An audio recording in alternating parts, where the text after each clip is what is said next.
నమస్తే welcome to వీడియోస్టల్ news ముందుగా headlines కలెక్టర్ల సదస్సులో P4 కార్యక్రమంపై చర్చించిన ముఖ్యమంత్రి నారా చంద్రబాబు నాయుడు జిల్లాలో జరుగుతున్న అన్ని ప్రాజెక్టుల పనులు పూర్తి చేయాలని జిల్లా కలెక్టర్లకు ఆదేశం.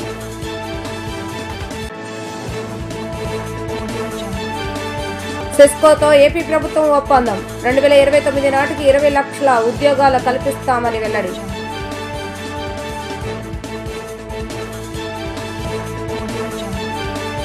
సెంట్రల్ నియోజకవర్గాల ఘనంగా ఇఫ్తార్ విందు. రాష్ట్ర ప్రభుత్వ పరంగా ముస్లిం కుటుంబాలకు రంజాన్ తోఫా అందించాలని డిమాండ్. కలెక్టర్ల సదస్సులో P4 కార్యక్రమంపై మాట్లాడిన సీఎం చంద్రబాబు నాయుడు వివిధ అంశాలను గురించి చర్చించారు. ఉద్యోగులు ప్రభుత్వంలో భాగమని తెలిపారు. వారికి న్యాయంగా అందవలసిన అలవెన్సులను అందించకుండా గత ప్రభుత్వం ఏకంగా 20,637 కోట్ల ఎగ్గొట్టి బకాయిలు పెట్టిందని తెలిపారు. తాము మాత్రం ఇబ్బందులున్నా బకాయిలు ఇస్తూ వస్తున్నామంటూ ఆయన వెల్లడించారు. సచివాలయంలో ముఖ్యమంత్రి నారా చంద్రబాబు నాయుడు అధ్యక్షతన కలెక్టర్ల సదస్సు నిర్వహించారు. ఈ సందర్భంగా ఆయన మాట్లాడుతూ ఉద్యోగుల కుటుంబాలు చేతనైనంతలో ఒక పేద కుటుంబానికి పైకి తీసుకురావడానికి కృషి చేయాలని కోరారు. P4 అనేది గేమ్ చేంజర్ గా మారనుందని పేర్కొన్నారు. రాష్ట్రంలోని ప్రతి కుటుంబానికి ఇంటర్నెట్ సదుపాయం కల్పించే దిశగా చర్యలు తీసుకోవాలని సూచించారు. పురపాలక శాఖ పట్టణాల్లో ఇంటింటికి కుళాయి ద్వారా మంచినీరు అందించే లక్ష్యాన్ని నిర్దేశించుకుందని తెలిపారు. గ్రామాలను 5 దశల్లో ఈ కార్యక్రమాన్ని పూర్తి చేయాలని సంకల్పించినట్లుగా ఆయన వివరించారు. జిల్లాలో జరుగుతున్న అన్ని ప్రాజెక్టుల పనులను పూర్తి చేయాలని జిల్లా కలెక్టర్లను ముఖ్యమంత్రి ఆదేశించారు. అది ఎలాంటి ప్రాజెక్ట్ అయినా సరే అది పెండింగ్ లో పడకుండా పూర్తి చేయాలని అన్నారు. జీరో పావర్టీ P4 ఇది ఒక గేమ్ చేంజర్ గా తయారవుతుంది. దీన్ని మనం ఈ నెలలోనే ఇనాగరేట్ చేస్తున్నాం. High net worth individuals even big companies కూడా they can adopt people. Last mile 20% అన్నాం. దానికి కూడా ఒక ఎక్సర్సైజ్ చేసాం. ఎందుకంటే మనం క్యాలిక్యులేషన్ లో తప్పు చేసినాం, లేకపోతే ప్రజల్లో ఒక రాంగ్ ఇన్ఫర్మేషన్ పైన ప్రాబ్లం వస్తుంది. కాబట్టి ఒక 20 లక్షల మందిని మనం ఐడెంటిఫై చేస్తాం. ఒక చాయిస్ వదిలిపెడతాం. మిగిలిన వాళ్ళని కొంతమంది వాళ్ళు ఎవరన్నా ఎక్స్క్లూడ్ అయింటే they want include will include. ఒక 10 లక్షల వరకు ప్రొవిజన్ పెట్టుకుందాం. ఎవరైనా అడాప్ట్ చేసుకున్న వాళ్ళు వచ్చి మేము వీళ్ళు కూడా చేసుకుంటామంటే will give that option. Total గా మనం ఏం పెట్టామంటే మార్గదర్శి అనే పేరు పెట్టి ఎవరైతే డోనర్స్ వస్తారో దాతలు వస్తారో వాళ్ళకి మార్గదర్శి అనే పేరు పెట్టాం. ఏవైతే కుటుంబాలు ఉన్నాయో దీనికి బంగారు కుటుంబం అనే పేరు పెట్టాం. మనం government is a facilitator. Collectors are facilitators. Zero poverty phase 1. ఆ తర్వాత better living standards, then best living standards. ఏదైతే 54 లక్షల రూపాయలు తలసరి ఆదాయం 2047 ఉంటే అప్పుడు కూడా ఆర్థిక అసమానతలు పెరిగిపోయి పేదవాడు నిరుపేదగా ఉండడం కరెక్ట్ కాదు. ఇది కంటిన్యూగా ఎఫర్ట్ చేయాల్సిన అవసరం ఉంది. వీళ్ళు ఒకసారి పైకి వచ్చిన తర్వాత నెక్స్ట్ ఫ్యామిలీస్ ఫోకస్ చేస్తాం. ఎక్కడ ఆ ఫ్యామిలీ మీద ఫోకస్ చేయాలనో ఆ ఫ్యామిలీ వాళ్ళు అడాప్ట్ చేసిన బంగారు కుటుంబం మార్గదర్శి ఇద్దరు కలిసి డిసైడ్ చేస్తారు. వాళ్ళు పైకి వచ్చిన తర్వాత ఓసారి బాగా ఎడ్యుకేషన్ మీరు అంతా ఉన్నారు. మనం కూడా మామూలు ఫ్యామిలీస్ ను పుట్టాం. ఓవర్ పీరియడ్ ఆఫ్ టైం మనకు ఒక అవకాశం వచ్చింది. మనం పైకి వచ్చాం. మనకంటూ ఒక సమాజంలో ఒక స్థానాన్ని ఏర్పాటు చేసుకోగలిగాం. అంటే అలాంటి వాళ్ళు ఓన్లీ 1% ఉంటారు. ఇంకా చాలా మంది మీతో పుట్టిన వాళ్ళు నాతో పుట్టిన వాళ్ళు ఊర్లో పేదరికంలో ఉన్నారు. Is it not our responsibility? It is a social responsibility కింద అందరం కూడా ఆలోచించారు. ఇక్కడ కావాల్సిన వనరులు కాదు, మేనేజ్మెంట్ స్కిల్స్ కావాలి, బ్యాండ్ విడ్త్ కావాలి. ఆ టైంలీ వాళ్ళకి గాని ఆలోచన విధానాన్ని ప్రభావితం చేయగలిగితే ఒక నిర్ణయం ఇట్ టర్న్ అరౌండ్. రాష్ట్రంలోని ఉన్నత వృత్తి విద్య అభ్యసిస్తున్న విద్యార్థుల్లో ఐటీ అడ్వాన్స్ టెక్నాలజీ నైపుణ్యాలను పెంపొందించేందుకు ప్రఖ్యాత ఐటీ సంస్థ సిస్కోతో ఏపీ ప్రభుత్వం ఒప్పందం చేసుకుంది. మంత్రి నారా లోకేష్ సమక్షంలో ఉండవల్లిలోని తన నివాసంలో ఇరుపక్షాల ప్రతినిధులు MOUపై సంతకాలు చేశారు. విద్యార్థుల్లో డిజిటల్ నైపుణ్యాలను విస్తరించడానికి నెట్వర్కింగ్, సైబర్ సెక్యూరిటీ, AI వంటి రంగాలలో అత్యాధునిక కంటెంట్ ను సిస్కో అందించనుంది. ఈ ఒప్పందం ద్వారా 50,000 మంది యువతకు డిజిటల్ ఐటీ నైపుణ్యాభివృద్ధికి సిస్కో శిక్షణ ఇస్తుంది. నైపుణ్యం కలిగిన మానవ వనరుల కోసం పెరుగుతున్న డిమాండ్ కు అనుగుణంగా నైపుణ్యాల అంతరాన్ని తగ్గించడానికి ఉపాధిని పెంపొందించడమే లక్ష్యంగా ఏపీ ప్రభుత్వం ఈ ఒప్పందం చేసుకుంది. రాష్ట్ర ప్రభుత్వ పరంగా ముస్లిం కుటుంబాలకు రంజాన్ తోఫా అందించాలని ఆజాద్ ముస్లిం కమిటీ రాష్ట్ర అధ్యక్షులు నాగుల్ మీరా డిమాండ్ చేశారు. గతంలో తెలుగుదేశం ప్రభుత్వం రంజాన్ మాసంలో రంజాన్ తోఫా అందించేదని తెలిపారు. అదే రీతిలో ప్రస్తుతం టీడీపీ కూటమి ప్రభుత్వం కూడా రంజాన్ తోఫా అందించాలని ఆజాద్ ముస్లిం కమిటీ తరఫున కోరుతున్నామని తెలిపారు. సెంట్రల్ నియోజకవర్గం 57వ డివిజన్ న్యూ రాజరాజేశ్వరిపేట మక్కా మసీదులో ఆజాద్ ముస్లిం కమిటీ 57వ డివిజన్ అధ్యక్షుడు షేక్ ఇమానుయేల్ ఆధ్వర్యంలో జరిగిన ఇఫ్తార్ కార్యక్రమంలో ముఖ్య అతిథిగా నాగుల్ మీరా పాల్గొన్నారు. ముస్లిం సోదరులతో కలిసి నమాజ్ చేసి ఇఫ్తార్ విందును స్వీకరించారు. అనంతరం ఆయన విలేకరులతో మాట్లాడుతూ రాష్ట్ర ప్రభుత్వం అన్ని మతాల వారికి పెద్దపీట వేస్తూ రానున్న కాలంలో క్రిస్మస్ కానుక, సంక్రాంతి కానుక అందించాలని, దానికి నాందిగా రంజాన్ తోఫాతో పంపిణీ ప్రారంభించాలన్నారు. ముస్లిం సోదరులకు ఇఫ్తార్ విందు ఏర్పాటు చేసిన స్థానిక కమిటీ అధ్యక్షులు షేక్ ఇమనయ్యలను ఆయన అభినందించారు. ఈరోజు ఆజాద్ ముస్లిం కమిటీ 57వ డివిజన్ అధ్యక్షులు సోదరులు షేక్ ఇస్మాయిల్ గారి ఆధ్వర్యంలో న్యూ రాజరాజపేట 57వ డివిజన్లో మరి మక్కా మసీద్ దగ్గర మరి ఇఫ్తార్ కార్యక్రమం ఇవ్వడం జరిగింది. మరి ఏదైతే ప్రభుత్వాలు ఉన్నాయో ఈ రంజాన్ మాసంలో మా ఆజాద్ ముస్లిం కమిటీ తరఫు నుంచి ఈ కూటమి ప్రభుత్వానికి మా విజ్ఞప్తి చేస్తూ ఉన్నాం. గతంలో వారి ప్రభుత్వం ఉన్నప్పుడు రంజాన్ తోఫా ఇచ్చారు కాబట్టి ఈసారి కూడా మరి ముస్లిం మైనార్టీలందరికీ కూడా రంజాన్ తోఫా ఇవ్వవలసిందిగా కోరుతా ఉన్నా. దాంతోపాటు క్రైస్తవులకు కానివ్వండి, హిందూ సోదరులకు కానివ్వండి, క్రిస్మస్ కానుక, సంక్రాంతి కానుక ఏదైతే ఇచ్చారో అది మరి ఈ సంవత్సరం ఈ రంజాన్ మాసం నుంచి ఈ తోఫా నుంచి ప్రారంభిస్తే బాగుంటుందని చెప్పేసి మా కమిటీ తరపు నుంచి కూటమి ప్రభుత్వం విజ్ఞప్తి చేస్తూ ఉన్నాం. ఈ మాసంలో ప్రతి ముస్లిం సోదరులు, సోదరీమణులు అందరూ కూడా, పెద్దలందరూ కూడా ఏంటంటే ₹1 దానం చేస్తే ₹70 దానం చేసినంత పుణ్యం వస్తుంది. దాంతోపాటుగా ఎవరైతే లక్షాధికారులు ఉన్నారో, కోటీశ్వరులు ఉన్నారో వాళ్ళందరూ కూడా వాళ్ళ ఇంట్లో అప్పు లేకుండా ₹1,00,000 కనుక ఇంట్లో అమౌంట్ ఉంటే ఆ అమౌంట్లోంచి ₹2,800 జకాత్ తీసి ముందుగా వారి కుటుంబంలో ఉన్నటువంటి పేదలందరినీ కూడా ఆదుకోవాలని చెప్పేసి ఈ మీడియా ముఖంగా అందరికీ కూడా తెలియజేస్తూ ఉన్నాం.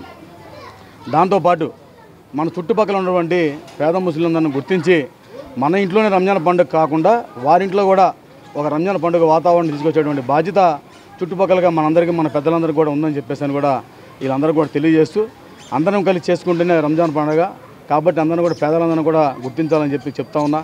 మేము ఎప్పుడు కూడా మా కమిటీ ద్వారాగా ప్రతి సంవత్సరం కూడా మరి ఈ మాసంలో ప్రతి ఒక్క సోదరిమణి కూడా, ప్రతి ఒక్క కుటుంబానికి కూడా మాకు అవకాశం ఉన్నంత మేరకు మేము ఈసారి మరి 100 మంది కుటుంబాలకి మేము రంజాన్ తోఫా ఇవ్వడం కూడా జరిగింది. దాంతోపాటు కూడా ఒక్కొక్క నెల ఒక్క నియోజకవర్గ కార్యక్రమంలో భాగంగా ప్రతి నెల కూడా ఒక నియోజకవర్గంలో మా కమిటీ ప్రతిలందరి సహకారంతో ఒక సేవా కార్యక్రమం కూడా మేము చేస్తూ ఉన్నాం, అందరి సహకారంతో. అలాగే రానున్న రోజుల్లో మరిన్ని మంచి సేవా కార్యక్రమాలు చేస్తూ ప్రభుత్వానికి మా మైనార్టీ సమస్యలు ఏదైతే ఉన్నాయో వారికి కూడా తెలియజేసి వారి ద్వారాగా మా సామాజిక వర్గాన్ని మంచి చేసే కార్యక్రమం కూడా మేము చేస్తామని చెప్పేసి కూడా ఈ సందర్భంగా తెలియజేస్తూ అందరికి కూడా రంజాన్ శుభాకాంక్షలు తెలియజేస్తా ఉన్నాం. విఎన్సి క్యాబిన్ రాయన్పాడు వద్ద జరిగిన దొంగతనం కేసును రైల్వే పోలీసులు ఛేదించారు. 15 లక్షల రూపాయల విలువ గల బంగారాన్ని, 6 ల్యాప్టాప్లను స్వాధీనం చేసుకున్నామని, రైల్లో జరుగుతున్న దొంగతనాలపై ప్రత్యేక దృష్టి సారించామని రైల్వే ఇన్స్పెక్టర్ జేవీ రమణ తెలిపారు. గౌతమి ఎక్స్ప్రెస్ లో మార్చి 13, 2025 తెల్లవారుజామున హైదరాబాద్ లోని కూకుట్పల్లికి వెళ్తున్న గుడిమెట్ల భానుప్రియ బ్యాగ్ రాయన్పాడు వద్ద చోరీకి గురి కాబడింది. విఎన్సి క్యాబిన్ రాయన్పాడు వద్ద జరిగిన ఘటనపై రైల్వే పోలీసులు దృష్టి సారించారు. హైదరాబాద్ లోని కూకుట్పల్లి హాస్టల్లో నిందితులు ఉన్నారనే సమాచారం అందడంతో రైల్వే పోలీసు అప్రమత్తమై నిందితులను అత్యంత చాకచక్యంగా పట్టుకోవడం జరిగింది. ఈ కేసు వివరాలను రైల్వే ఇన్స్పెక్టర్ జేవీ రమణ మీడియాకు తెలిపారు. అధికారుల ఆదేశాల మేరకు 2 టీమ్స్ గా ఈ కేసుపై పనిచేశామని, హైదరాబాద్ లోని కుకుట్పల్లి హాస్టల్లో నిందితులు పోచుకుల నరేష్ ఎస్కే హైమదలను గుర్తించామని అన్నారు. నిందితులు ముత్తూట్లో కొంత బంగారాన్ని తాకట్టు పెట్టారని, దొంగతనం చేసిన ఒక ఫోను నిందితుడు డ్రైనేజీలో పడేశాడు, దాన్ని రికవరీ చేయలేకపోయామని తెలిపారు. 15,65,000 రూపాయల ప్రాపర్టీకి గాను 15,62,000 రూపాయలు రికవరీ చేశామని చెప్పారు. నిందితుల వద్ద గల 6 ల్యాప్టాప్స్ ను స్వాధీనం చేసుకున్నట్లుగా వెల్లడించారు. మెడికల్ పరీక్షల తర్వాత నిందితులను కోర్టులో ప్రవేశపెడతామని తెలిపారు.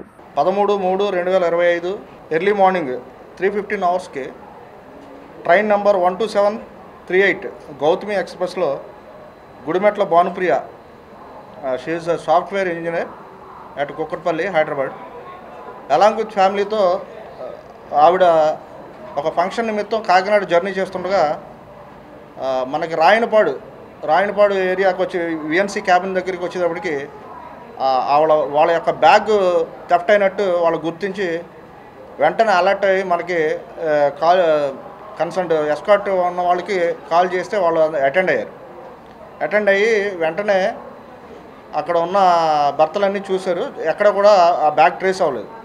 ఆ బ్యాగ్లో ఏమి వాల్యుబుల్ ఐటమ్స్ ఉన్నాయి, ఒక ల్యాప్టాప్, కంపెనీకి సంబంధించిన ఒక లెనోవో థింక్ ప్యాడ్ ల్యాప్టాప్ ఒకటి, తర్వాత అప్రాక్సిమేట్లీ 95 గ్రామ్స్ హారం, తర్వాత చిన్న హారం, తర్వాత బ్లాక్ బీడ్ చైన్, తర్వాత ఒక నెక్లెస్, స్టోన్స్ నెక్లెస్, తర్వాత ఎయిర్ స్టాడ్స్, ఇవన్నీ గోల్డ్ ఆర్నమెంట్స్, ఒక సెల్ ఫోను, ఒక సిల్వర్ బౌల్, ఇవన్నీ కూడా వాల్యుబుల్ ఐటమ్స్ ఆ లెనోవో ల్యాప్టాప్ బ్యాగ్లోనే పెట్టుకుని వాళ్ళు జర్నీ చేస్తున్నారు ఫంక్షన్ నిమిత్తం. 14వ తారీఖు వాళ్ళు ఫంక్షన్కి అటెండ్ అయ్యాల్సి ఉండే. సో ఇక్కడికి వచ్చేటప్పటికి ఆ బ్యాగ్ ఎవరో గుర్తు తెలియని వ్యక్తి థెఫ్ట్ చేశారని చెప్పేసి మనకి 16వ తారీఖు అంటే ఆ ఫంక్షన్ అంతా చూసుకుని తర్వాత వాళ్ళు 16వ తారీఖున వచ్చి మనకు కంప్లైంట్ చేశారు. వెంటనే కంప్లైంట్ చేసిన వెంటనే మనం ఎఫ్ఐఆర్ కేసు రిజిస్టర్ చేసి ఇమీడియట్గా ఐర్ ఆఫీసర్స్ ఇచ్చిన ఇన్స్ట్రక్షన్స్ మేరకు 2 టీమ్స్ కింద డివైడ్ అయ్యాం. ఒక టెక్నికల్ టీము, ఒకటి ఎంఓ క్రిమినల్స్ పాత నేరస్తుల్ని వాళ్ళందరూ కూడా ఎగ్జామిన్ చేయడానికి ఇంకొక టీం కింద డివైడ్ అయ్యి సీసీ ఫుటేజ్ కొన్ని టెక్నికల్ ఎవిడెన్స్ల ద్వారా ఇద్దరు ముద్దాయిలు ఆ అఫెన్స్ చేశారని ఐడెంటిఫై చేయడం జరిగింది. ఆ పోయిన బ్యాగ్లో ఒక OnePlus ఫోన్ కూడా ఉంది. అయితే ఆ ఫోన్ని ఎవరైతే అఫెండర్స్ ఉన్నారో ఆ అఫెండర్స్ ఈ ఫోన్ ద్వారా మనం ఎవరైతే అఫెండర్స్ ఉన్నారో దొరికిపోతారేమో అని చెప్పి ఆ ఫోన్ని అక్కడే డ్యామేజ్ చేసి ఒక డ్రైన్లోకి విసిరేయడం జరిగింది. సో అక్కడ కూడా మనకు క్లూస్ ఏమి లేవు. తర్వాత మనకు ఉన్న క్లూస్ వల్ల టెక్నికల్ క్లూస్ ద్వారా ఇద్దరిని ఐడెంటిఫై చేయడం జరిగింది ఈ కేసులో. ఇద్దరిలో పుచ్చకాయల నరేష్, ఇతను రావినూతల బోనకల్ మండలం తెలంగాణకు సంబంధించిన వ్యక్తి. అతని ఫ్రెండ్ షేక్ అహ్మద్, ఇతను కూడా అతనితో పాటు వీళ్ళిద్దరూ కలిపి ఈ అఫెన్స్ చేసినట్టు మనం గుర్తించాము. మనకు వచ్చిన క్రెడిబుల్ ఇన్ఫర్మేషన్ మీద నిన్న హైదరాబాద్ టీమ్స్ ఆర్పిఎఫ్ మేము అందరం కలిసి టీమ్స్గా డివైడ్ అయ్యి అక్కడికి కూకట్పల్లి వెళ్ళి అక్కడ రాఘవేంద్ర మెన్స్ హాస్టల్ దగ్గర బయట ఉన్న ఒక ఇద్దరు వ్యక్తుల్ని అలాంగ్ విత్ మీడియాస్తో మధ్యవర్తులను తీసుకుని అక్కడికి వెళ్తే మమ్మల్ని చూసి ఇద్దరు పారిపోయారు. వాళ్ళిద్దరినే మేము అప్రహెండ్ చేసి అసలు వాళ్ళు ఎవరో ఏంటి అని వివరాలు అడిగితే వాళ్ళ పేర్లు, ఒక పేరు వచ్చి పుచ్చకాయల నరేష్ అని, రెండో పేరు వచ్చేసి షేక్ అహ్మద్ అని. వీళ్ళిద్దరూ కూడా బోనకల్ మండలం రావినూతలకు సంబంధించిన గ్రామానికి సంబంధించిన ఇద్దరు వ్యక్తులుగా గుర్తించడం అయింది. ఈ వీళ్ళతో పాటు ఐబిఎంకి సంబంధించిన ఐబిఎం అని బ్యాగ్ ఒకటి, దాంట్లో ఇతను పుచ్చకాయల నరేష్ దగ్గర గుర్తించడం జరిగింది. ఆ బ్యాగ్లో లెనోవో ల్యాప్టాప్ ఒకటి ఉంది, అలాగే సిల్వర్ బౌల్ ఒకటి ఉంది, ఆర్నమెంట్స్ కొన్ని ఈ గోల్డ్ వస్తువులన్నీ కూడా కొన్ని అతని దగ్గర ఉండటం జరిగింది. షేక్ అహ్మద్ అతని దగ్గర కూడా ఒక చిన్న హారం అతని జేబులో డిటెక్ట్ చేయడం జరిగింది. ఇంకా మిగతా గోల్డ్ ఎక్కడ పెట్టారు ఏంటని మేము ఇంకా ఎంక్వైరీ చేస్తే వాళ్ళు కూకట్పల్లి ముత్తూట్ ఫిన్ కార్ప్స్ అనే ఒక ముత్తూట్ ఫైనాన్స్లో కుదువ పెట్టారు. ఒక 60 గ్రామ్స్కి black bead chain and stones, necklace, ear studs ఇవన్నీ కూడా అక్కడ తాకట్టు పెట్టామని చెప్పారు. 7 ముద్దాయిలు తీసుకుని కన్ఫిడెన్స్ స్టేట్మెంట్ మీద అక్కడికి వెళ్ళి అక్కడ మేనేజర్తో ఈ విధంగా నేరంలో ఈ పలానా క్రైమ్ నెంబర్ మా జిఆర్పి క్రైమ్ నెంబర్ 98/25 అనే క్రైమ్కి సంబంధించిన ప్రాపర్టీగా గుర్తించి ఆ మేనేజర్ కూడా మన కన్ఫిడెన్స్ స్టేట్మెంట్ అన్నీ ఇచ్చి వాళ్ళ దగ్గర నుంచి ప్రాపర్టీ హ్యాండ్ ఓవర్ చేసుకుని ముద్దాయిలను అక్కడ 2:30కి నిన్న 24/3/25 తారీఖున 2:30 గంటలకు అక్కడ అరెస్ట్ చేసి రాత్రి అక్కడి నుంచి వెహికల్లో ఇక్కడ తీసుకొచ్చి ఇక్కడ ఈరోజు కోర్టుకి రిమాండ్ పెట్టడం జరిగింది. అయితే వీళ్ళని అరెస్ట్ చేసిన సమయంలో వీళ్ళ దగ్గర ఇంకొక 6 ల్యాప్టాప్స్ ఉన్నాయి. 6 ల్యాప్టాప్స్ కూడా అవి ఎక్కడివి ఏంటి అనేది వెరిఫై చేయాల్సి ఉంది. అవి కూడా వెరిఫై చేసి కన్సర్న్ ఎవరైతే విక్టిమ్స్ ఉన్నారో వాళ్ళకి అందించడం జరుగుతుంది. కూటమి ప్రభుత్వం అధికారంలోకి రాగానే పట్టణాల్లో ఆస్తి పన్ను, ఇంటి పన్ను సమీక్షిస్తామని కూటమి నేతలు చెప్పారని, కానీ ఏప్రిల్ 1 నుంచి వచ్చే ఆర్థిక సంవత్సరానికి ఇంటి పన్ను 15% పెంచడానికి పథకాలు రూపొందిస్తూ నోటీసులు తయారు చేస్తున్నట్లుగా వస్తున్నటువంటి వార్తలు ఆంధ్రప్రదేశ్ పట్టణ పౌర సమైక్యల అధ్యక్షులైనటువంటి సిహెచ్ బాబురావు తెలిపారు. ప్రజలు ఇప్పటికే ఆర్థిక ఇబ్బందులు ఉన్నారని, ప్రజలపై మరింత భారాన్ని మోపవద్దని కోరారు. ఏప్రిల్ 1 నుంచి 15% ఆస్తి విలువ పెంచవద్దని, ఆస్తి విలువ ఆధారిత పన్ను విధానాన్ని రద్దు చేయాలని ఆయన డిమాండ్ చేశారు. ఏప్రిల్ 1 నుంచి ఆస్తి పన్ను 15% పెంపుదలను నిలిపివేయాలని, క్యాపిటల్ విలువపై ఆస్తి పన్ను విధానాన్ని రద్దు చేయాలని కోరుతూ ఆంధ్రప్రదేశ్ పట్టణ పౌర సమైక్య ట్యాక్స్ పేయర్స్ అసోసియేషన్ ఆధ్వర్యంలో విజయవాడ మహాత్మాగాంధీ రోడ్లోని ఎంబీవీకే భవన్లో రౌండ్ టేబుల్ సమావేశాన్ని నిర్వహించడం జరిగింది. సమావేశంలో ఆంధ్రప్రదేశ్ పట్టణ పౌర సమైక్య అధ్యక్షులు CH Baburao, taxpayers association అధ్యక్ష కార్యదర్శులు సాంబిరెడ్డి, ఆంజనేయులు మాట్లాడుతూ గత 4 ఏళ్ల నుంచి దాదాపు 15% చొప్పున ఇంటికే 100% ఆస్తి పన్ను పెంచారన్నారు. నిజంగా చెప్పాలంటే పెంచి తగ్గించాలని, కానీ మళ్లీ పెంచే ఆలోచన చేయవద్దని అన్నారు. 15% పెంపుదలను పూర్తిగా రద్దు చేయాలని డిమాండ్ చేశారు. ఆస్తి విలువ ఆధారంగా ఇంటి పన్ను వేసే విధానం కేంద్ర ప్రభుత్వం చెప్పినట్లుగా గత ప్రభుత్వం చేసిన చట్టం వెంటనే రద్దు చేయాలని అన్నారు. రద్దు చేయకపోతే మెడ మీద కత్తిలాగా ఎప్పుడు వేలాడుతుందని అన్నారు. సౌకర్యాలు కల్పించడంలో మున్సిపాలిటీలు ఉత్సాహం చూపించడం లేదని, కానీ పన్నుల వసూళ్లు మాత్రం 3 రోజులు 4 రోజుల్లో కట్టాలని మైక్ ప్రచారం చేస్తున్నారని తెలిపారు. వడ్డీ పెనాల్టీ లేకుండా మే వరకు పన్ను చెల్లించే అవకాశం కల్పించాలని కోరారు. రాష్ట్ర ప్రభుత్వం ముఖ్యమంత్రి గారు ప్రజలు భారాలు మోయలేని స్థితిలో ఉన్నారు కాబట్టి కొత్తగా మేము భారాలు వెయ్యము అని చెప్పారు. సంతోషం. అలాగే పట్టణాలలో ఆస్తి పన్ను, ఇంటి పన్ను మేము అధికారంలో రాగానే సమీక్షిస్తామని తెలియజేశారు. కానీ రేపు ఏప్రిల్ 1వ తారీఖు నుండి వచ్చే ఆర్థిక సంవత్సరానికి మళ్ళీ ఇంటి పన్నులు 15% పెంచడానికి పథకాలు రూపొందిస్తున్నారు. బిల్లులు, నోటీసులు తయారు చేస్తున్నట్టుగా వార్తలు వస్తున్నాయి. ఇప్పటికే గత 4 ఏళ్ల నుండి దాదాపుగా 15% చొప్పున 100% ఇప్పటికే పెంచేశారు. నిజంగా చెప్పాలంటే పెంచింది తగ్గించాలి, కానీ మళ్ళీ పెంచే ఆలోచన చేయొద్దు. పెంచింది ఎట్లాగో భారమేనైనా 15% పెంపుదల పూర్తిగా రద్దు చేయాలని ప్రజలందరూ డిమాండ్ చేస్తున్నారు. ఇంకొక వైపు అసలు ఆస్తి విలువ ఆధారంగా ఇంటి పన్ను వేసే విధానము, దీనికోసం కేంద్ర ప్రభుత్వం చెప్పినట్టు గత ప్రభుత్వం వేసినటువంటి చట్టం పూర్తిగా రద్దు చేయాలి. రద్దు చేయకపోతే మెడ మీద కత్తిలాగా అది ఎప్పుడూ వేలాడుతూనే ఉంటుంది. 15% కాదు, ఇంకా ఆస్తి విలువలు, రిజిస్ట్రేషన్ ఛార్జీలు ప్రతి సంవత్సరం పెంచుతారు విలువలు. దాన్ని బట్టి ఈ ఇంటి పన్ను కూడా పెరుగుతుంది. ఇదే కాదు, ఇది సొంత యజమానుల మీద భారమే కాదు, ఇది పరోక్షంగా అద్దెకున్న వాళ్ళ మీద కూడా ఇది భారం పడుతుంది. పైపెచ్చు సౌకర్యాలు కల్పించడంలో మున్సిపాలిటీలు, కార్పొరేషన్లు ఉత్సాహం చూపించట్లా, కానీ పన్నుల వసూళ్ళలో మాత్రం మీరు 3 రోజుల్లో కట్టండి, 4 రోజుల్లో కట్టండి అని అందరికీ మైకులు వేసి చాటింపులు కూడా వేస్తున్నారు. ఆర్థిక సంవత్సరం తిరిగి ముందే 24% పెనాల్టీ వడ్డీ వసూలు చేస్తున్నారు. అసలు 24% గవర్నమెంటే నెలల చొప్పున లెక్కబెట్టి పెనాల్టీ వేయటం అంటే కట్టలేని పరిస్థితి. దీంతో అందరూ చాలా ఇబ్బందులు పడుతున్నారు. ఎన్నికల క్యాంపెయిన్లో ఉన్నప్పుడు కూడా మేము అధికారంలోకి వస్తే ఆస్తి పన్నుని సమీక్షిస్తాం, కొన్ని చోట్లయితే మేము తగ్గిస్తామని కూడా చెప్పారు. కానీ సమీక్ష లేదు, తగ్గించడం లేదు. సరే, పోయినసారి అంటే జూన్లో వచ్చారు కాబట్టి అర్థం చేసుకోవచ్చు. కానీ రేపు ఏప్రిల్ వస్తుంది. రేపు ఏప్రిల్ వస్తే మళ్ళీ 15% పెరుగుతుంది. ఈ 15% కనుక మళ్ళీ పెరిగితే అసలు దీని గురించి పట్టించుకోవాలి. ముందుగా అలర్ట్ చేయడం కోసమే మేము ట్యాక్స్ పేయర్స్ అసోసియేషన్గా గత 7వ తారీఖున ముఖ్యమంత్రి గారికి, మున్సిపల్ శాఖ మంత్రి గారికి, వీళ్ళందరికీ లేఖలు రాసాం.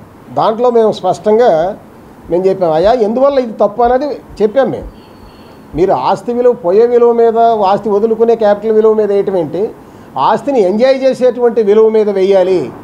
ఈ ఎంజాయ్ చేసేటువంటి విలువ మీద వేయటం అంటే ఎంజాయ్ చేసేటువంటిది అద్దె విలువే. అద్దె విలువ మీద వేయాలి తప్ప మీరు తీసుకెళ్లి క్యాపిటల్ విలువ మీద వేయటం ఏంటి అనేటువంటిది మేము స్పష్టంగా చెప్పాం. విజయవాడ నగరపాలక సంస్థ కౌన్సిల్ సమావేశం అర్థవంతంగా సాగుతుంది. మేయర్ ఆయన భాగ్యలక్ష్మి ప్రశ్నోత్తరాల సమయాన్ని ప్రారంభించగా టీడీపీ కార్పొరేటర్లు జాస్తి సాంబశివరా, మమ్మినేని ప్రసాద్, సిపిఎం ఫ్లోర్ లీడర్ సత్యబాబు ఆస్తి విలువ ఆధారిత పన్ను అంశాన్ని లేవనెత్తగా అధికారులు సమాధానమిచ్చారు. విజయవాడ నగరపాలక సంస్థ సాధారణ సర్వసభ్య సమావేశం ప్రశాంత వాతావరణంలో సాగుతుంది. సమావేశం ప్రారంభం కాగానే మేయర్ ప్రశ్నోత్తరాలను ప్రవేశపెట్టారు. కొండ ప్రాంతంలో త్రాగునీటి, శానిటేషన్, దోమల బెడద అధికంగా ఉన్నాయని, కనీసం మున్సిపల్ శాఖ పట్టించుకోవడం లేదని కార్పొరేటర్లు బుల్లా విజయ్ కుమార్, కోటిరెడ్డి, బోయ సత్యబాబులు అధికారుల పనితీరుపై ఆగ్రహాన్ని వ్యక్తం చేశారు. నగరంలోని ప్రజల నుంచి ఆస్తులు వసూలు చేసే ఉన్న ఆసక్తి వారికి సర్వీసును అందజేయడంలో లేదని మండిపడ్డారు. కార్పొరేటర్లు అడిగిన ప్రశ్నకు కమిషనర్ సమాధానం చెబుతూ కొండ ప్రాంతాల్లో తరచూ పైప్ లైన్లు మరమ్మతులు రావడం వల్ల త్రాగునీటి సరఫరాలో జాప్యం జరుగుతుందని అన్నారు. త్వరలో త్రాగునీటి ఎద్దడి లేకుండా శాశ్వత పరిష్కారం చూపుతామని అన్నారు. పారిశుద్ధ్యం, దోమల నివారణపై ప్రత్యేక శ్రద్ధ పెట్టడం జరుగుతుందని అన్నారు. అదనంగా సిబ్బంది నియమించిన డ్రైనేజీ, చెత్త సేకరణ, దోమల బెడద నివారణకు పరిష్కారం చూపుతామని అన్నారు. దోమల బెడతో నగరవాసులు బాధలు అనుభవిస్తున్నారని, నివారణ చర్యలు తీసుకోవడంలో అధికారులు పూర్తిగా వైఫల్యం చెందారని అధికార ప్రతిపక్ష కార్పొరేటర్లు తీవ్ర స్థాయిలో ఆగ్రహాన్ని వ్యక్తం చేశారు. నగరంలోని 64 డివిజన్లో చంటిబిడ్డల నుంచి వృద్ధులు సైతం అనారోగ్య పాలవుతున్నారని, రాత్రి సమయాల్లో దోమలు కంటి మీద కురుకు లేకుండా చేస్తున్నాయని వారు తెలిపారు. నగరవాసులు దోమలతో అల్లాడిపోతున్నారని ఆవేదన వ్యక్తం చేస్తున్నారు. దోమల నివారణకు చల్లే పిచికారి ఏమాత్రం పనిచేయటం లేదని, సిబ్బంది దోమలు పెరగటానికి పిచికారి చల్లుతున్నారో అర్థం కావటం లేదని కార్పొరేటర్లు పెదవిర్చారు. డివిజన్లో పర్యటిస్తుంటే ప్రజలు మాపై తిరుగుబాటు యుద్ధం చేస్తున్నారని కార్పొరేటర్లు ఆవేదన వ్యక్తం చేశారు. దోమల బెడదతో నివారణకు ప్రత్యేక డ్రైవ్లోను నగరవాసులకు రక్షణ కల్పించాలని మేయర్ ఆయన భాగ్యలక్ష్మి కమిషన్ ధ్యాన్ చంద్రను ఆదేశించారు.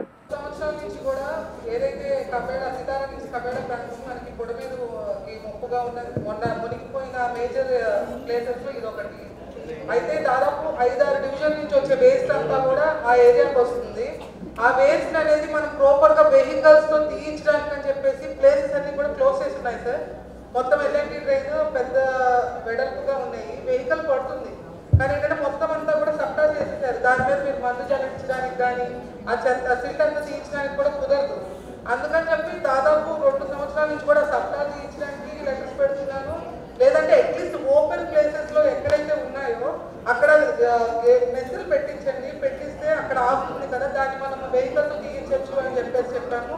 లేదా అక్కడ మనము ఏదైతే కెమికల్ స్ప్రే చేస్తామో అది అక్కడ స్ప్రే చేస్తే కొద్దిగా కంట్రోల్ ఉంటుంది అని చెప్పేసి. ఫ్యాల్సిఫారం స్పీషియస్ మనకి ఎక్కువ ఉంటాయి, వైవాక్స్ ఉండదు, చాలా డెత్లు కూడా వచ్చాయి మనకి.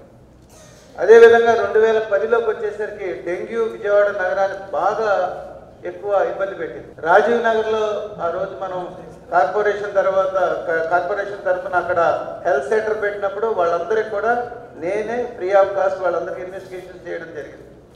ఆ రోజున్న ప్రిన్సిపల్ సెక్రటరీ గారు కూడా అప్రిషియేట్ చేశారు. ఎందుకు చెప్తున్నానంటే అక్కడి నుంచి మలేరియా డెంగ్యూ ఎరాడికేట్ అయ్యింది. మనకి ఇందాక బయాలజిస్ట్ గారు చెప్పినట్టు పాజిటివ్లు రావడం తగ్గిపోయాయి. కానీ ఈ మధ్య ఈ దోమ రావడానికి కారణం సోదరులు చెప్పినట్టు ఎల్ఎన్టీ డ్రైన్స్ ప్రాపర్గా ఎక్కడ ఏ డివిజన్, నా డివిజన్లో కూడా సమస్య ఉంది. ఇర్రెగ్యులర్ లెవెల్స్ ఉంటాయి సార్. దానివల్ల చెత్త అంతా కూడా వెళ్లాల్సిన ఏరియా కాకుండా మధ్యలో నిలబడిపోతుంది. ఈ స్ట్రీట్ వెండర్స్ కానీ షాపుల వాళ్ళు కానీ మొత్తం కూడా దాంట్లోనే వేస్తారు. శానిటేషన్ ఇంతకుముందు సిల్ట్ టీములు వచ్చేవి, ఇప్పుడు సిల్ట్ టీములు కూడా రావట్లేదు. దానివల్ల ఆ కాలువలు తీయడం చాలా ఇబ్బంది అవుతుంది. ఉన్న శానిటరీ వర్కర్స్ సరిగ్గా ఎక్కువ మంది రారు. ఇదే కాకుండా ఖాళీ స్థలాలు డివిజన్స్లో ఎక్కువ ఉండిపోయా. ఖాళీ స్థలాల్లో కార్పొరేషన్ ఒక బోర్డు పెట్టలేకపోతున్నాం. ఎందుకంటే వాళ్ళు ఓనర్ ఎవరో తెలీదు, ఏమి దానికి సంబంధించి ఎన్నిసార్లు చెప్పినా లేనప్పుడు this site belongs to BMC అని ఒక బోర్డు పెడితేనే ఓనర్ వస్తాడు. వాళ్ళకి సంబంధించి మనం పెనాల్టీ వేయడమో లేదు దానికి సంబంధించి ప్రికాషన్స్ తీసుకోవడమో వాళ్ళ దగ్గర అవేర్నెస్ చెప్పడానికైనా మన వైపు నుంచి ఆ అడుగు ముందుగా వెళ్ళట్లే. ఇంతకుముందు నేను చాలాసార్లు అధికారులకు చెప్పా, వాటి మీద మీరు ప్లాన్ ఆఫ్ యాక్షన్ పెట్టండి. ఎందుకంటే కొన్ని కోర్టుల్లో ఉంటాయి, కొన్ని ఎండోమెంట్వి అవి కోర్టులో ఉంటాయి, కొన్ని ప్రైవేట్ గవర్నమెంట్ సెంట్రల్ గవర్నమెంట్ స్థలాలు కూడా ఎవరు పట్టించుకోకుండా ఉంటుంది. వాళ్ళు కూడా వచ్చి సార్ మా స్థలాన్ని చెత్తంతా పెరిగిపోతుందని మనకే చెప్తారు. చేయిస్తున్నారు కానీ ఎక్కడో ఒక దగ్గర చేయిస్తున్నారు, ప్రాపర్గా జరగటం లేదు. ప్రాపర్గా జరగకపోతే మాత్రం మీ మీద యాక్షన్ తీసుకోవాల్సి వస్తుంది. బయాలజిస్ట్ గారు మీ మీద యాక్షన్ తీసుకోవాల్సి వస్తుంది. కుక్కలు, పందులు, కోతులు, ఆవులు, దోమలు, ఇది విజయవాడ సంపద అనుకుంటామో లేకపోతే సామ్రాజ్యం అనుకుంటామో తెలియదు కానీ అన్ని రకాల ప్రాబ్లమ్స్ అన్ని డివిజన్లోనే ఉన్నాయి. ఇది మీ ఇందాక స్ట్రీట్ వెండర్స్ అందరూ వేస్తున్నారని ప్రతి ఒక్క స్ట్రీట్ వెండర్కి మనం వార్నింగ్ ఇవ్వాలా, అలా బిల్ మెయింటైన్ చేయాలా, ఈవినింగ్ అయ్యేసరికి లేకపోతే మార్నింగ్ అయ్యేసరికి అది చెత్త వాళ్ళు ఇచ్చేలా. విజయవాడ నగరపాలక సంస్థ పరిధిలోని ప్రజలకు కేటాయించిన టిట్కో ఇళ్ల కేటాయింపుపై కౌన్సిల్లో చర్చ అర్థవంతంగా సాగింది. సిపిఎం కార్పొరేటర్ బోయ సత్యబాబు లేవనెత్తిన ప్రశ్నకు మున్సిపల్ కమిషనర్ ధ్యాన్ చంద్ర వివరణ ఇచ్చారు. కలెక్టర్ మరియు బ్యాంకర్లతో సమావేశమై సమస్యను పరిష్కరించేందుకు కృషి చేస్తానని హామీ ఇచ్చారు.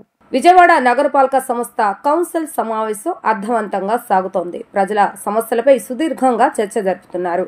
సిపిఎం కార్పొరేటర్ బోయ సత్యబాబు టిట్కో ఇళ్లకు సంబంధించిన అంశాన్ని లేవనెత్తారు. ఎంతమందికి ఇల్లు కేటాయించారు, ఇంకా ఎంతమందికి కేటాయించాలి, ఫైనాన్స్ తదితర అంశాలను కౌన్సిల్ ముందుకు తీసుకొచ్చారు. ఈ సందర్భంగా మేయర్ రాయన భాగ్యలక్ష్మి టిట్కో ఇళ్ల అంశంపై అధికారులను వివరణ కోరారు. మున్సిపల్ కమిషనర్ ధ్యాన్ చంద్ర టిట్కో ఇళ్లపై సమాధానం ఇచ్చారు. బ్యాంకర్లకు 3 కోట్లకు పైగా చెల్లించవలసి ఉందని, త్వరలోనే వారితో సమావేశమవుతామని చెప్పారు. టిట్కో ఇళ్లు ఉన్న ప్రాంతం నగరపాలక సంస్థ పరిధిలోకి రాకపోవడంతో మౌలిక వసతులు కల్పించే బాధ్యత సిఆర్డీ వారిదేనని అధికారులు దృష్టికి తీసుకువెళ్లామన్నారు. కలెక్టర్ దృష్టికి కూడా ఈ అంశాన్ని తీసుకువెళ్లి పరిష్కరించే విధంగా కృషి చేస్తామని అన్నారు. టిట్కో ఇళ్లకు సంబంధించినటువంటి అధ్యక్ష 2017 సంవత్సర కాలంలో ఈ టిట్కో ఇళ్ళు స్కీము ప్రారంభించారు అధ్యక్ష. విజయవాడ నగరంలో 12,000 మంది పైనే డీడీల రూపంలో కార్పొరేషన్ చెల్లించారు అధ్యక్ష. సుమారు 23 కోట్లు ఈ లబ్ధిదారు చెల్లించిన షేర్ ధనం చెల్లించాల్సిన దాంట్లో 19.85 కోట్లు లబ్ధిదారుల నుంచి వసూలు చేసినట్లు సమాధానం ఇచ్చారు అధ్యక్ష. ఇక్కడ 12,000 మంది లబ్ధిదారుల్లో 6,576 మందిని ఉంచి 5,424 మందిని ఎందుకని తొలగించారు? ఈ 6,576 మందిని ఏ ప్రాతిపదికన ఎంపిక చేశారు? 5,424 మందిని ఏ ప్రాతిపదికన తొలగించారు? ఇది ఒక అంశం సమాధానం రూపంలో తెలియజేయాలని కోరుతున్నాం అధ్యక్ష. 6,500 మాత్రమే సాగుబడి జరిగింది.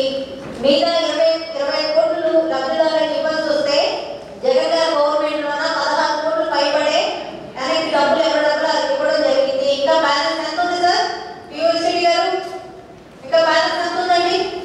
6,576 ఇళ్లకు గాను 2,448 ఇళ్ళు మే 28 నాటికి కంప్లీట్ చేస్తామని ఆల్రెడీ ఇచ్చున్నాం మేడం. దాని ప్రకారం పనులు కూడా జరుగుతున్నాయి. అది ఎంత పర్సెంటేజ్ వర్క్ ఎంత పర్సెంటేజ్ జరిగింది? 85% జరిగింది మేడం. అంటే ఈ ఫినిషింగ్ ఇన్ఫ్రా ఒకటే పెండింగ్ ఉంది మేడం. దానికి బిల్స్ పెండింగ్ ఉండడం వలన అది కూడా త్వరితగతిన కట్కో నుంచి లోన్ కూడా వచ్చింది మేడం. లోన్ ఇంప్లిమెంట్ అయ్యి వర్క్ స్పీడ్గా చేసి కంప్లీట్ చేయగలం. ఇప్పుడు మనకి టిడ్కో ఇల్లు సంబంధించి టిడ్కో డిపార్ట్మెంట్ కన్స్ట్రక్షన్ చేయిస్తున్నారు. దీనికి సంబంధించిన ఇన్ఫ్రా ఏముందో, ఫర్ ఎగ్జాంపుల్ అక్కడ కావాల్సిన ఎస్టీపీ ఉండొచ్చు, రోడ్ ఉండొచ్చు, డ్రింకింగ్ వాటర్ ఉండొచ్చు, ఇదంతా కూడా విఎంసీ పరిధి బయట ఉంది కాబట్టి సిఆర్డిఏ చేయాలని ఒక ఇన్స్ట్రక్షన్స్ తీసుకోవడం జరిగింది. కాబట్టి సిఆర్డిఏ వాళ్ళు అక్కడ కావాల్సిన ఖర్చు అంతా చూసుకుంటారని ప్రిలిమినరీగా మాకు చెప్పడం జరిగింది. కాబట్టి మీరు చెప్పినట్టు డ్రింకింగ్ వాటర్ ఉండొచ్చు, ఎస్టీపీస్ ఉండొచ్చు, ఎక్సెట్రా రోడ్డు అన్నీ కూడా సిఆర్డీ వాళ్ళు చేస్తారు. మనకేం బర్డన్ లేదు. ఓన్లీ కన్స్ట్రక్షన్ వాళ్ళు చేస్తారు, సిఆర్డీ వాళ్ళు ఇన్ఫ్రా చేస్తారు. ఇంకా ఓన్లీ బెనిఫిషియరీ సెలక్షన్ మాత్రం ప్రతి మండే వస్తున్నారు మా దగ్గర కూడా దాన్ని వాయిదా ఇప్పించండి, హౌస్ కూడా ఇవ్వలేదు అని. ఇది కూడా నేను ఎండి టిడ్కో గారితో కూడా మాట్లాడాను, ఇట్లా ఉంది ఇష్యూస్ అని. ఆల్రెడీ గవర్నమెంట్ దృష్టి కూడా తీసుకెళ్ళాము. బ్యాంకర్స్ కూడా మాట్లాడారు, కలెక్టర్ గారు కూడా మాట్లాడారు. ఎన్ఫోర్స్ చేయొద్దు, ఇన్సిస్ట్ చేయొద్దు, వాళ్ళ ఫోర్స్ చేయొద్దు అని కూడా చెప్పడం జరిగింది. మళ్ళీ నేను కలెక్టర్ సార్తో మళ్ళీ మాట్లాడి బ్యాంకర్స్తో కూడా మీటింగ్ పెట్టించి ఇట్లాంటి ఎక్కడెక్కడ హ్యాండ్ ఓవర్ చేయలేదు, దాన్ని ఇబ్బంది పెట్టదు నేను చెప్తాను. వాళ్ళు ఏ ఖర్చుల కోసమో, ఏ ఫీజుల కోసం, దేనికోసం అకౌంట్లో డబ్బులు ఉంచుకుంటే ఆ డబ్బులు వీళ్ళు కట్ అయిపోతున్నాయి.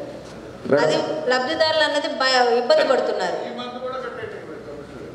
కరెక్ట్, నేను చూసుకుంటాను, మాట్లాడతాను. వార్తలు ముగించే ముందు హెడ్లైన్స్ మరొకసారి.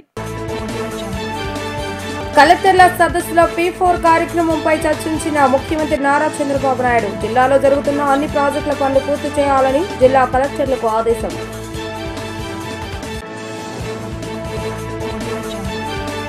సిస్కోతో ఏపీ ప్రభుత్వం ఒప్పందం 2029 నాటికి 20 లక్షల ఉద్యోగాలు కల్పిస్తామని వెల్లడి.